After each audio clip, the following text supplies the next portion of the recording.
to the person, Madam, no be this price. I go myself. What exactly is happening? You know, so it's like whenever I refill, like I said at the beginning of the program, I will have to pay like additional 1,000 naira or 1,500 naira.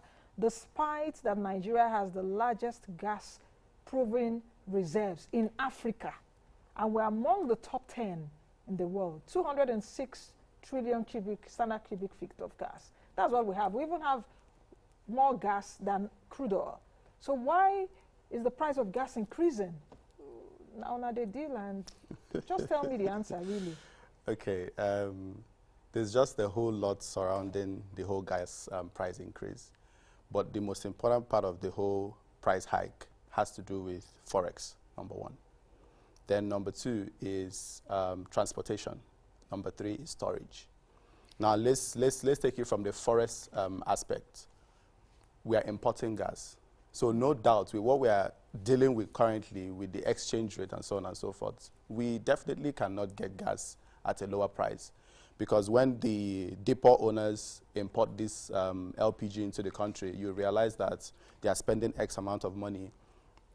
And then they don't have the capacity to store enough for us to maintain that particular price for a long time. So it's like buy as you go. So it's almost like when they bring in the gas, before they are going to get another one, dollar rate is probably up again. So every company, they are trying to be playing safe, you know, to make sure that they are not affected when next they are going to buy gas.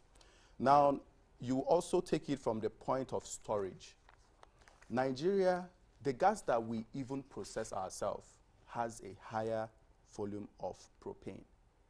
And you know, for us to get our own domestic use for LPG, we need over 85% of butane. Now, if we say that we need to get it from Nigeria, it's going to be a problem, because even NLNG, the percentage they are even giving to the Nigerian local market is probably about 25%. So you see, if they are exporting gas for Forex as well, and then these other companies like Matrix and Co, NIPCO, and so on and so forth are bringing in gas into the country, you now ask me, how do you expect gas to be affordable? It's not possible. Because if you look at the point where Matrix and these other depot companies don't even have enough storage to import as much as they can keep to make sure that they maintain a certain amount, maybe based on the Forex, definitely. So if you look at all these dynamics, you realize that gas price, as long as the Forex market is still very, very, you know, volatile, it's almost impossible for us not to see another hike in gas price. So when next I go to get gas, it will increase again? Because the last one I bought, is it the 25 kg? Yes. I think usually it's 12.5. Yes, 12.5, then the bigger one. I think I bought it here, 11,000 naira. And I know I used to buy that for like 6, 7, 8,000 before. The last time I bought was 11,000 naira. So you're telling me now when next I go, especially with this, what has happened in the last 2 days around the FX, and yeah, people are trying to run helter-skelter, despite CBN saying go to the banks if you need FX. So we will definitely pay more for gas. It's very possible that we'll still have to even pay more. If the FX is still very volatile, there's no control or nothing for us to even get Forex, it's almost impossible for gas price not to increase even further. Because, you know, the demand is also high. Nigeria is also trying to meet up with the particular demand that probably the contract they've signed with other countries for gas supply. So you see, we have gas, but then we don't have enough storage to even process and keep. And at the same time, we still need to meet up with the demand that we have to export. So at the end of the day... Where are we exporting first? Let's give for local market. Now, our local market is not yet filled up. We're exporting. I understand the part of the company exporting and all of that, but why can't we, you know, feed our local market first before exporting? Storage problem. What exactly is the problem with storage? To build a storage facility for LPG costs billions of dollars. And for us to have enough storage that is going to, you know, make us save enough or store enough for our local market, we need to invest a whole lot of money. And a lot of private companies are not willing to invest that amount of money or even have the capacity to invest that amount of money. Even if you invest in that kind of project, it can't be in one location. So even if you have a storage farm somewhere in Abuja or in Kano or somewhere, how do you move the gas from where you're going to be off-taking from down to your storage facility? So it's a very big problem, because if the government, they're not trying to create ways to control this particular storage problem, we are still going to be seeing gas and LPG hike in price. I don't know if you have the figures, because even from the report that Emmanuel did earlier, I learned you have the end user price and the dealer price. How much is like the dealer price? Because the dealers will now sell to us. How much is the dealer price for now? Perhaps for 12.5 kg and all of that. So for now, the dealer price as of yesterday was 388 naira. Per kg? Yes, but you need to be a very big dealer for you to get that price. So for the end user price, you're going to see 400 naira, and depending, if it depends on how much LPG plants you have around you. If there's only one LPG plant around you, you're definitely going to be getting end user price that's way higher than 400 naira. So I should just brace myself that I'll spend more money. It's very unfortunate, but what we need to do, actually, this whole thing has to be controlled by, we need to take more gas to people. We need to consume a lot more. And then we need to give government the reason why they need to actually have storage facility for LPG. We are currently flaring. It's cheaper for government to actually flare than to build a storage facility.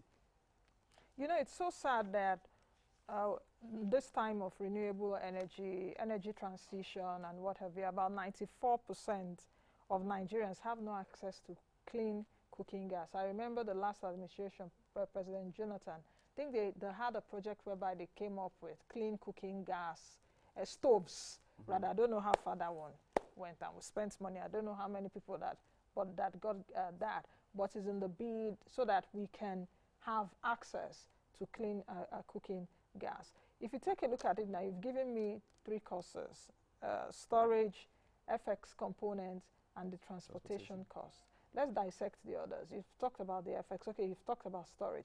How about the transportation cost? Okay. Fuel, there's still subsidy on fuel.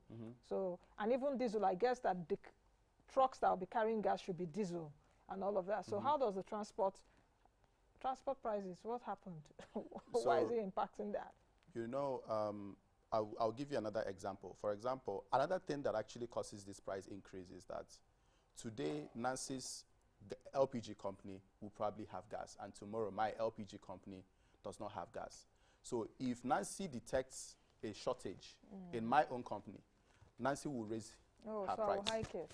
So she's raising the price to make sure that she sells as much as she can sell because of the FX situation. So the more profit you're going to make, the more you can absorb the FX problem. By the time I get in my own product, you see Nancy will drop.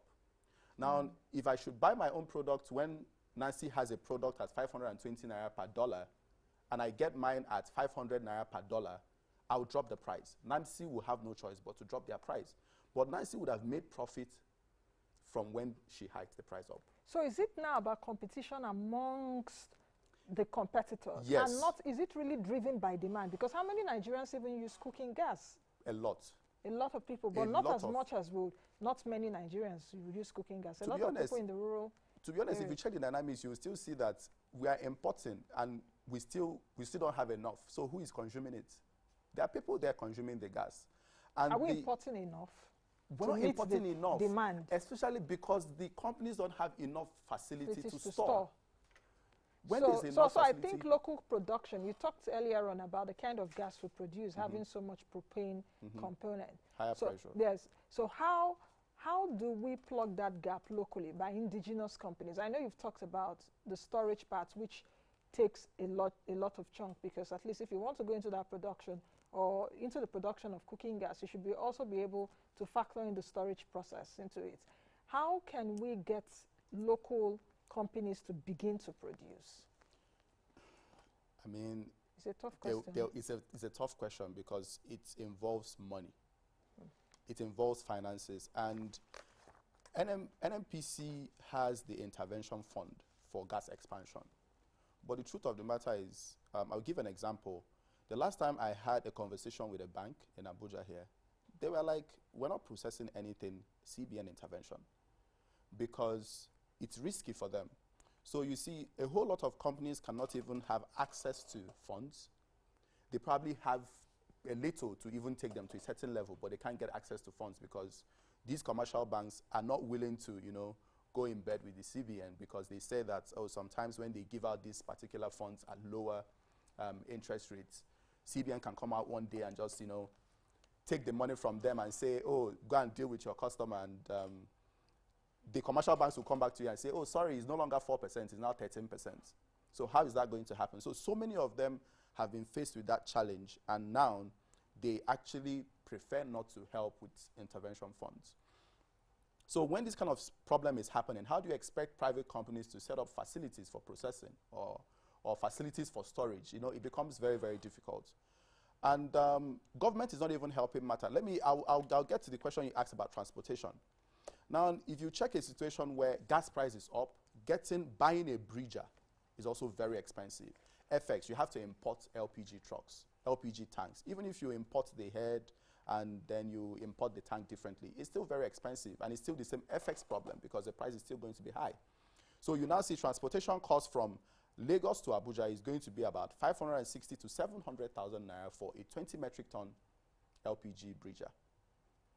Now, if you're going to spend that much money to bring in just 20,000 kg of gas from Lagos to Abuja, including the FX issue, including the fact that there's so many people who are even trying to drop their price to meet up with the market, how do you then compete? Now, you see, government is not doing enough to make sure that you can even move this gas from one place to the other. The conversation would be, we have the railway system coming up. Are they not looking at trying to leverage the railway system to make sure that gas can move from one particular point to the other? Because I'll give you an example. If you say we have a railway line from Lagos to Abuja, and we decide to, government should invest and build a storage facility close to the train station in Abuja, for example. Then you get a trolley that moves the gas from Lagos down to the train station in Abuja here. And then there's an underground pipeline that will go from the railway station to the storage facility. You see, you're going to eliminate anything trucking. It's safer. It's safer for the environment because, if you're using, most of the trucks you're going to see on the road are bad trucks. Sometimes you see LPG trucks falling. Although, rarely you will see any explosion from LPG trucks because they are quite stronger. But then it's still risky. So you see, government has to have a proper plan to curtail all this problem. And if there's any special intervention that can be done for people who import LPG, and if government can try to play a certain role in controlling these importers and controlling people who actually resell LPG, because now the market is very dynamic. We can be in the same place and you can be selling at 100 naira, I'll be selling at 200. I'll be selling, you'll be selling. That happens. And then you see a situation where people actually buy pressured gas, mix it with normal gas to sell to people at cheaper price. Then you realize that the person close to you that is selling at 200 naira is selling pure LPG for like the Nigerian, the Nigerian LPG, the one we should consume domestically, to you. But the person selling cheaper has mixed their own. Standards, isn't it? Their standards, but how is Nigeria, is the government controlling these standards? I can tell you categorically that I've witnessed a lot of people that bring in breeders of pressured gas, put it in, wait for some time, put the normal butane gas, and then mix it, and people are buying, they're selling cheaper. How do we as consumers know which gas is? The smell. The smell. The way it burns. These are the two major ways for burning quickly? Yeah, it burns faster. Okay. The flame, the color of the flame. So, these are the, certain ways that you can actually know that this gas is different from the other one. So if you see a gas burning, a clean gas burning, more of butane, you're not even going to, if no gas is burning, sort of. The color, is it bluish? The color is blue. Blue. But if you see the rest, even when you buy the gas, it has a distinctive, strong smell. So people say it smells like cassava, So, and sometimes people don't actually pay attention to the smell of that particular LPG. So if you notice that, that means that where you're buying it from, the dealer you're buying it from is mixing, is not selling the standard gas. So you don't buy from that person again, or you report. The problem is almost like people are left with no choice. Because if it's going to cost me 200 naira to go to Nancy's LPG station to buy bad gas, but take me 500 naira to go to my own gas plant to buy good gas, why should I spend? Of course. you put everything in the hands of God as usual in Nigeria. How about the decade of gas vision by the government? I think earlier on this year, the president said that we would have an economy powered by gas by 2030. How ambitious is that? Timi Presiva also said, was it early this year? Or was it late last year? I think late last year, that we need to begin to convert our vehicles from using petrol to gas. When we are not even, self-sufficient in cooking gas, at least this should be even the basic thing that most Nigerians should be able to use clean cooking gas in their houses. Do you think that that ambition would we achieve it?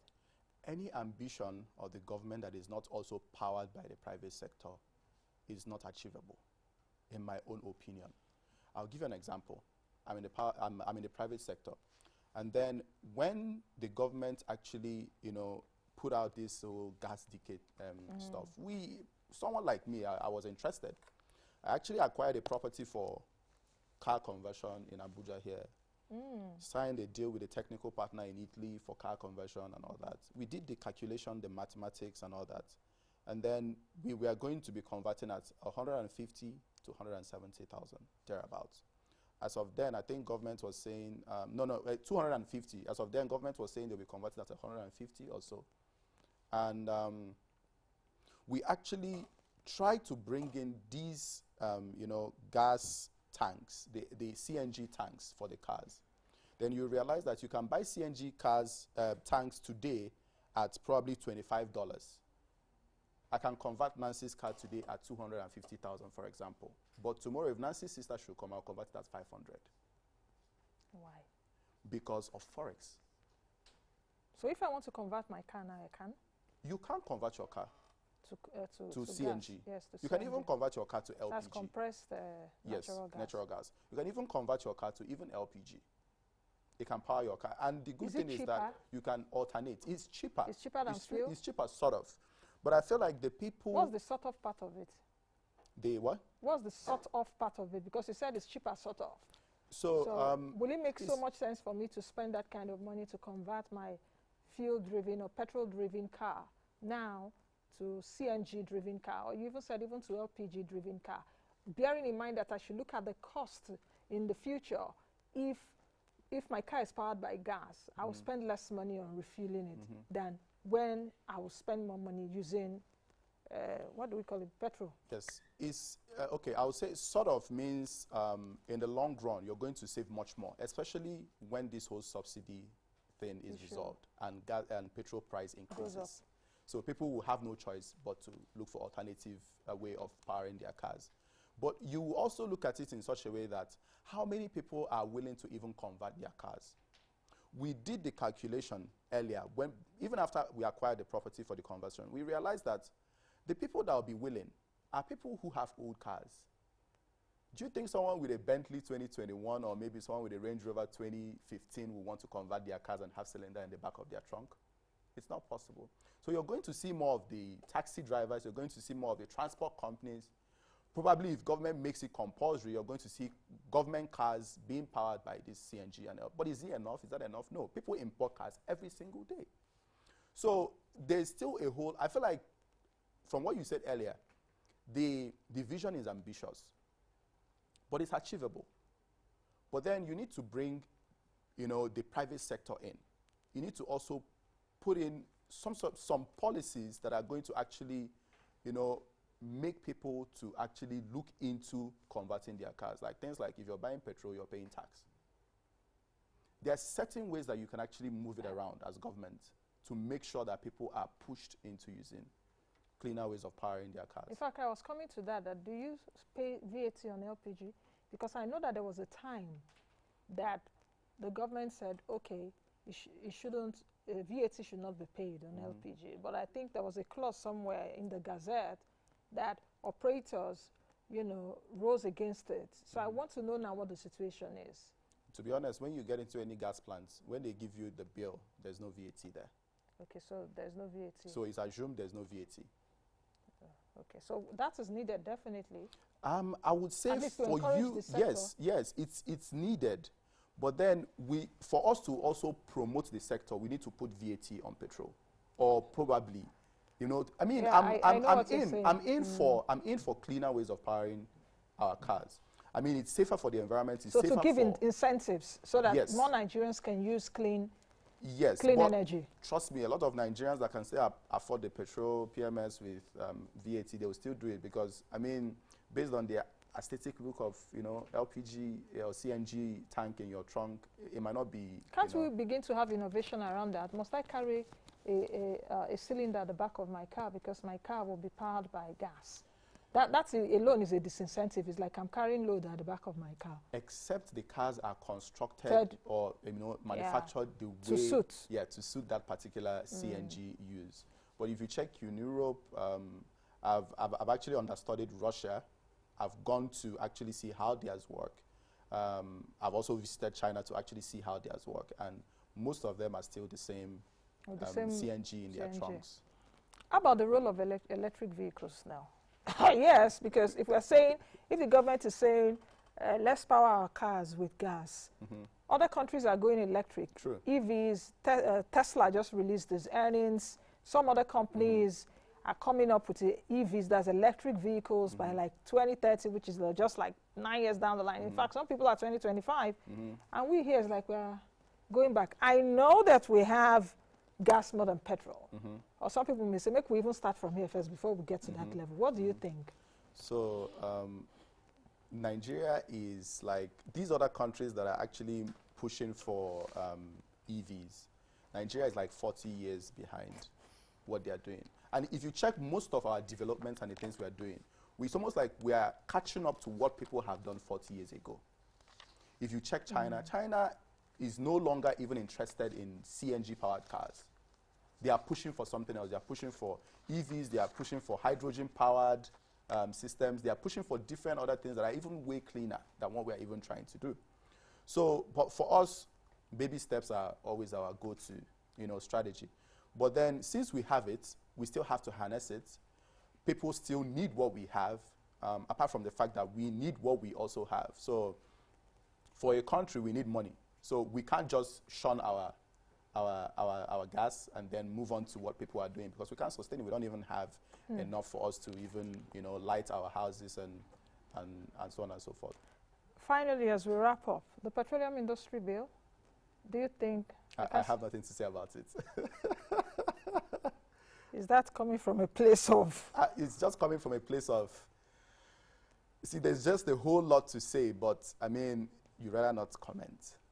You know, because it's not going to change anything. It's sad, but it's really not going to change anything. Why are you that pessimistic? To be honest, change anything in the petrol industry, or some kind of changes in the gas industry. I mean, I just feel from how it's going, you will realize that there's a whole lot of interest in the PIB, a whole lot of interest, and there should be, because that's where we'll make more of our FX from.